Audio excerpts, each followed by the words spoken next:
Welcome back to the channel, everyone. Today's case dives headfirst into a level of courtroom tension that even seasoned attorneys rarely experience. What you're about to witness isn't just a legal disagreement, it's a full-blown clash of professionalism, ego, and accusations that strike at the very heart of an attorney's identity, integrity. We have a prosecutor who says she's never been accused of lying in a public filing ever, and a defense attorney who seems to believe her conduct is not just wrong, but acceptable. Add to that, a judge who steps in almost immediately with a tone that tells you something is very off here. Throughout this video, keep an eye on the shifting emotional energy. You'll notice moments where frustration cracks through professionalism, where subtle passive aggression erupts into outright allegations, and where the rules of courtroom decorum stretch to their breaking point. This isn't your average legal arguments. This is personal.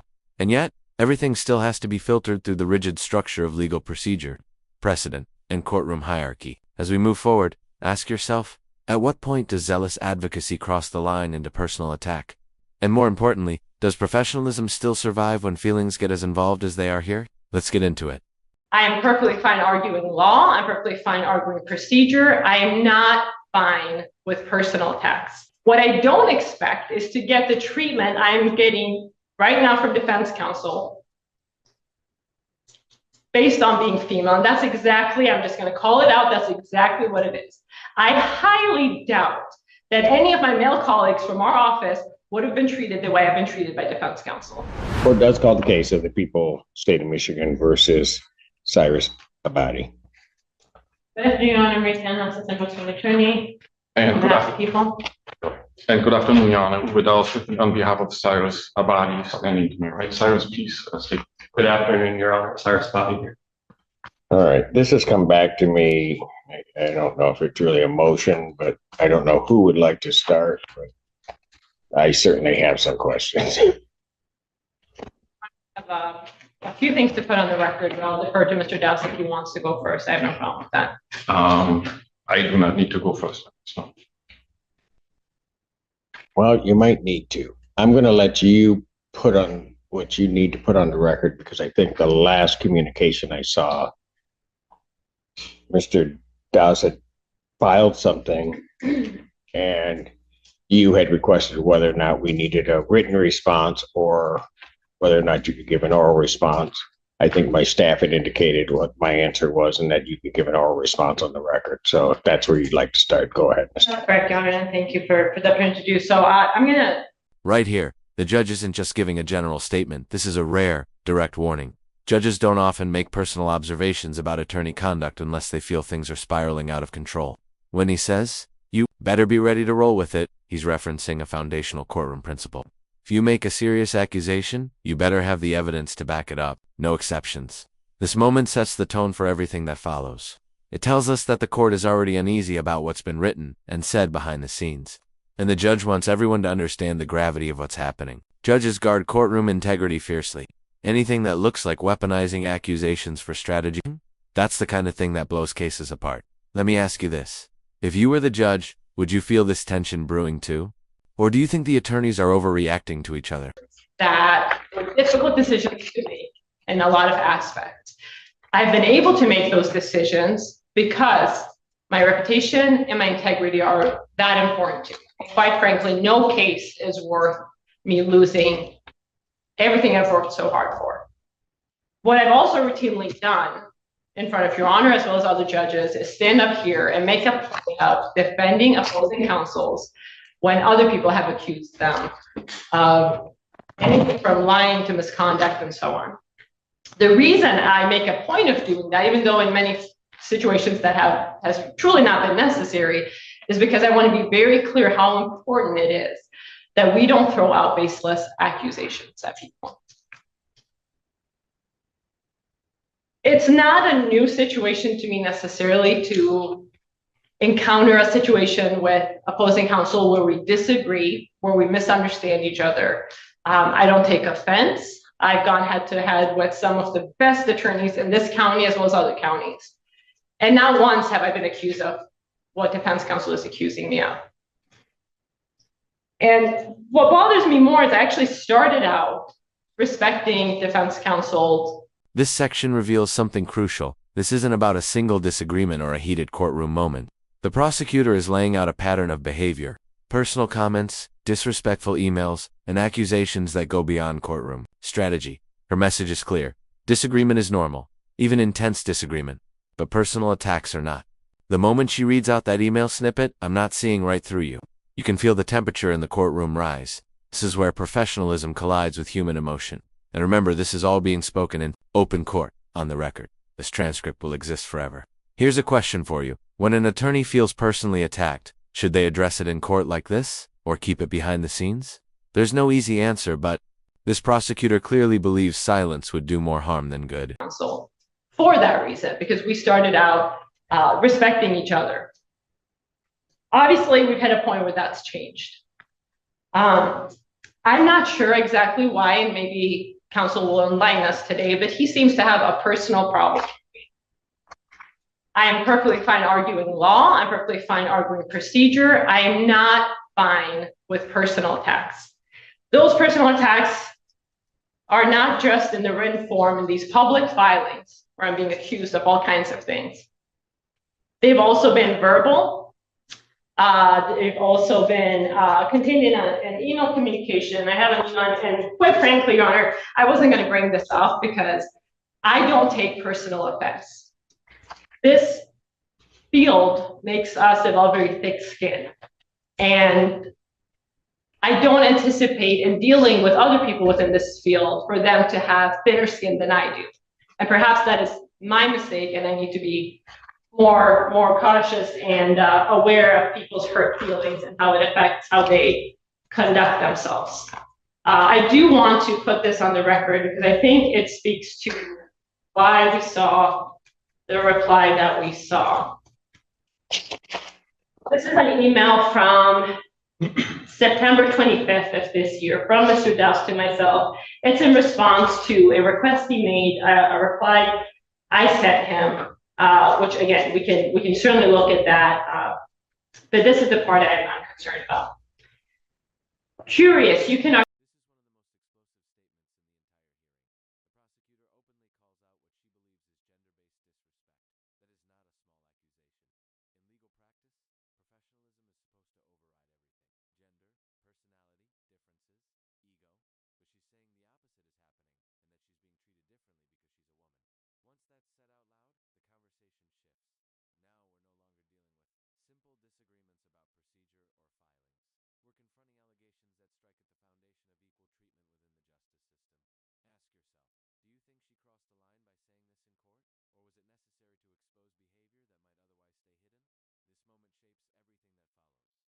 I don't know what the intent of that email was. What I do know, it's not necessary for what was being discussed. What I know is that it's a personal attack. So I'll just leave it at that. I'll leave it at that. It's not lost on me that unfortunately we live in a society where people who are privileged in certain ways, and specifically being male, think that they can address female attorneys a certain way that differs from how they would address male attorneys. I do this job not expecting to be treated any differently than my male colleagues. I advocate just as strongly as my male colleagues do. Anything less than that would be ineffective. What I don't expect is to get the treatment I'm getting right now from defense counsel based on being female, and that's exactly, I'm just going to call it out, that's exactly what it is. I highly doubt that any of my male colleagues from our office would have been treated the way I've been treated by defense counsel. And even though I probably shouldn't be shocked at this point, having done this job as long as I have, I truly am.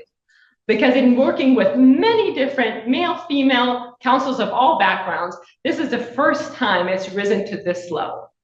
And that's saying something.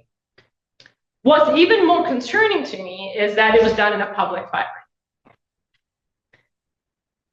Now, I realize, and I've come to understand that defense counsel's feelings were hurt by what he seems to believe is attitude for me or my treatment of him.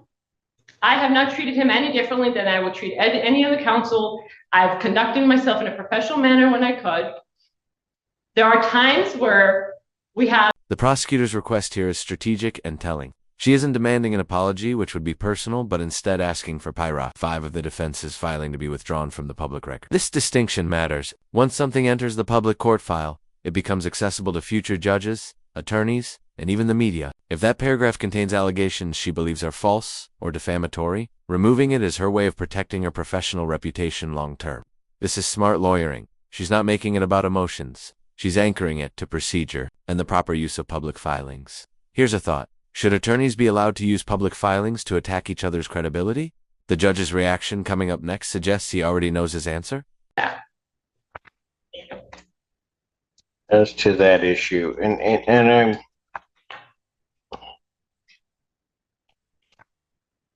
I great hesitation in saying this, and certainly Mr. Duss, you can respond if you want to that. When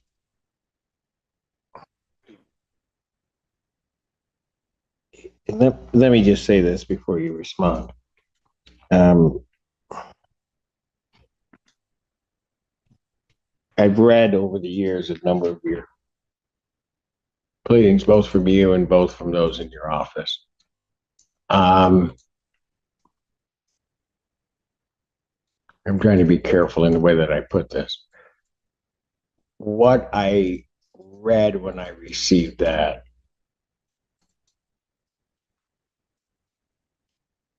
I was surprised.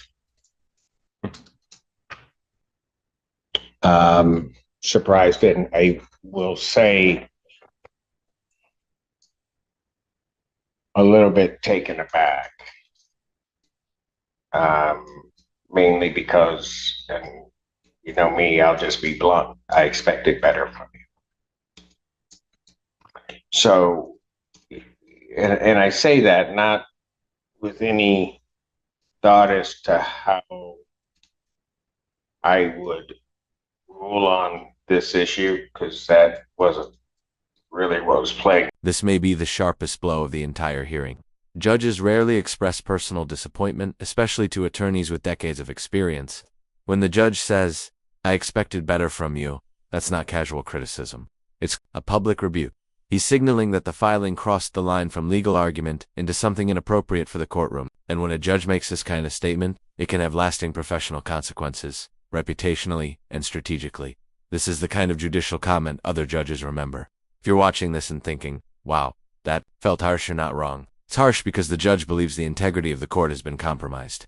What do you think? Is the judge being fair? Or is he letting personal disappointment influence his tone? Let's keep going. This is not personal, Judge. This is professional. Which part? What I have put in writing and submitted to the court. No, Mr. Duss. And I'll let you go on.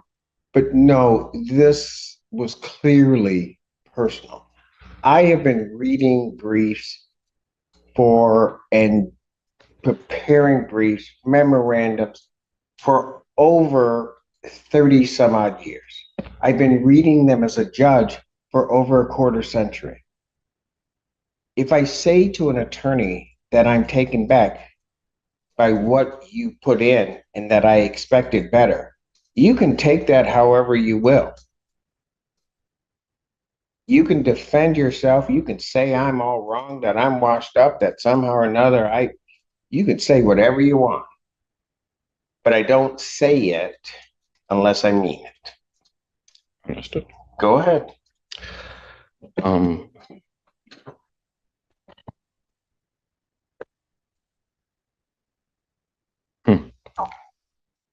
Well, I'm an honest man. Ms. Tanha is quite skilled at doing one thing and then portraying it as something else. On September 23rd in chambers with Judge Bauer, she brought up a legal issue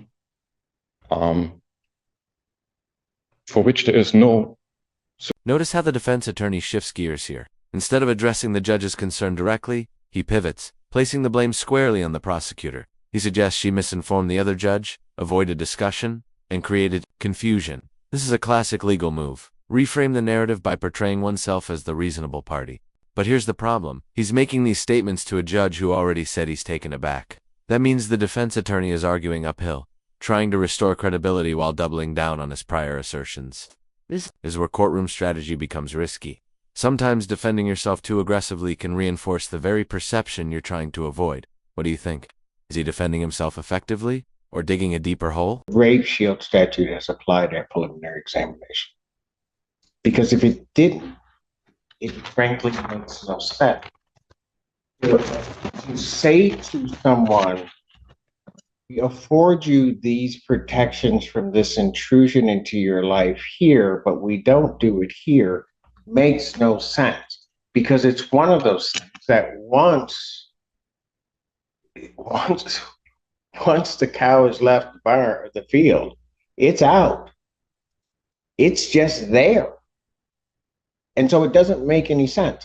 Moreover, Mr. Das, I was a bit surprised by it because your colleague, Mr. Shea, has argued the rape shield at preliminary examination, I believe on 2 occasions, but certainly one before me, and never indicated, never said whatsoever that it does not apply at preliminary examination. Go ahead. Well, the authority that there is on that issue is to the contrary. I believe it, I put it in writing. I provided the court with the authority. What in fact I did was, I did not submit an advocacy piece. I did not, I'm not asking anything of the court. I'm not trying to. Now we enter the legal heart of the conflict. Does the rape shield statute apply at preliminary examinations? The prosecutor says yes, it always has. The defense attorney says no, not the full mechanism, not the motion plus oath requirement. The judge, however, steps in firmly. His message? This is long-standing practice. We protect victims consistently. This is a major moment because rape shield laws exist to prevent irrelevant or harassing inquiries into a victim's past sexual behavior. The idea is to avoid re-traumatizing victims or unfairly manipulating jurors.